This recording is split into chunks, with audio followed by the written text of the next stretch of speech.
ঠাকুর মা স্বামীজির শ্রীচরণে ভক্তিপূর্ণ প্রণাম জানিয়ে আজকের নিবেদন যুগপ্রবর্তক বিবেকানন্দ স্বামী অপূর্বানন্দ। স্বামী বিবেকানন্দের পিতা বিশ্বনাথ দত্ত কলকাতা হাইকোর্টের বড় অ্যাটর্নি। প্রখর বুদ্ধি, তীক্ষ্ণ মেধা, বিদ্যা বুদ্ধি জ্ঞান গরিমায় অনুপম। তিনি একটি মহোদুদার মন নিয়ে জন্মগ্রহণ করেছিলেন। বাইবেল ও ফার্সি কবি হাফেজের বয়াতের উপর তার বিশেষ অনুরাগ। প্রচুর অর্থ উপার্জন করতেন, তেমনি ব্যয়ও ছিল অকৃপণ হস্তে। দান ও পরোপকারও ছিল খুব।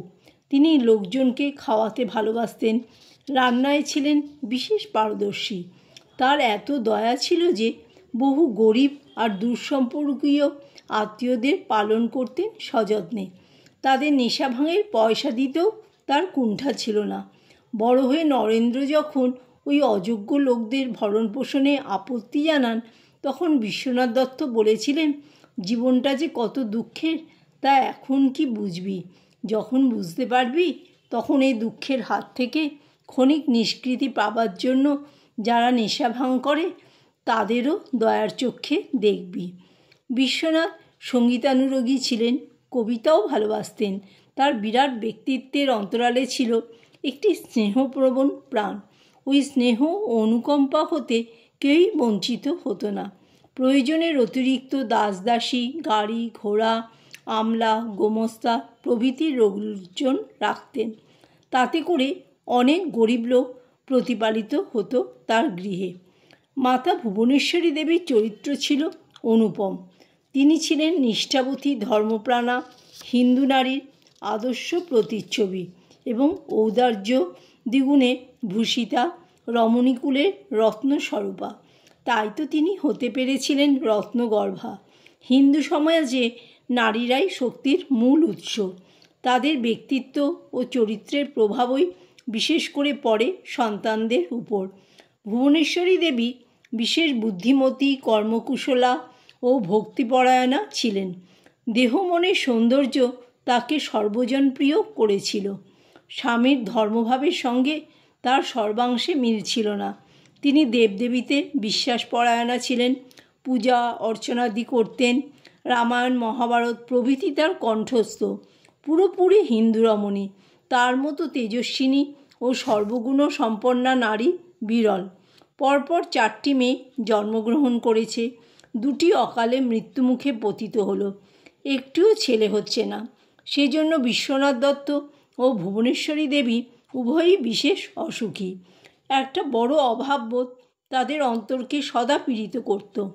ভুবনেশ্বরী দেবী প্রাণের বেদনা একান্তে জানাতেন তার আরাধ্য দেবতার কাছে। তিনি শুনেছিলেন আশুতোষ শিবের প্রসন্নতায় তার মনস্কামনা পূর্ণ হতে পারে। তাই তিনি শিব পূজায় ব্রতী হলেন। কাশীর বীরেশ্বর শিব জাগ্রত দেবতা। তিনি তার এক নিকট আত্মীয়াকে একটি পুত্রের মানত করে প্রত্যহ কাশীতে বীরেশ্বরের পূজা দেবার অনুরোধ জানালেন। এদিকে ভুবনেশ্বরী দেবীও শিব পূজা, শিবের ধ্যান ও শিবনাম জপে দিনের পর দিন তন্ময় হয়ে গেলেন। কাতর প্রার্থনায় তার অন্তর ভরে গেল। সর্বক্ষণ সকল কাজের ভিতরেও তার মনটি হয়ে থাকত প্রার্থনারত। এইভাবে সম্বৎসর অতীত হলো। এক রাত্রে অপূর্ব স্বপ্ন দেখলেন ভুবনেশ্বরী দেবী। দেখলেন দেবাদিদেব মহাদেব যোগনিদ্রা হতে বুত্থিত হয়ে শিশুরূপে তার কোলে আশ্রয় নিয়েছেন। দিব্যানন্দে পুলকিত তনু। সহসা তার নিদ্রাভঙ্গ হলো। ততক্ষণে হিমঘিরি সন্নিভ জ্যোতির্ময় দেবতাও অন্তর্হিত হয়েছেন। তিনি ভক্তি আপ্লুত চিত্তে চন্দ্র মৌলীশ্বরের উদ্দেশ্যে প্রণাম করলেন। শিব শিব, হে করুণাময় কৃপানিধি। সেদিন পৌষ সংক্রান্তি, সোমবার, শিবের বার, মকর সপ্তমী। কলিকাতা নগরী উৎসব মুখরিত। মকর বাহিনীর পুণ্য স্নান নিয়ে চলেছে দলে দলে নরনারী। সূর্যোদয়ের কিছু পরে ভুবনেশ্বরীর কোল আলোকিত করে ভুবনমঙ্গল দেব শিশুর আবির্ভাব হলো। দত্তগৃহ আনন্দ কোলাহলে পূর্ণ। বেজে উঠল মঙ্গল শঙ্খ। উলুধ্বনি করে পুরো নরনারীগণ বরণ করে নিল নবজাতককে। দেবশিশুর মতো ছেলেকে দেখে ভুবনেশ্বরী দেবী বুঝলেন দেবস্বপ্ন সফল হয়েছে। স্বয়ং বীরেশ্বরই এসেছেন শিশুরূপে।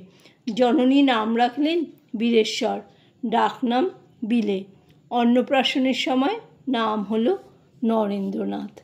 জয় ঠাকুর, জয় মা, জয় সাজি।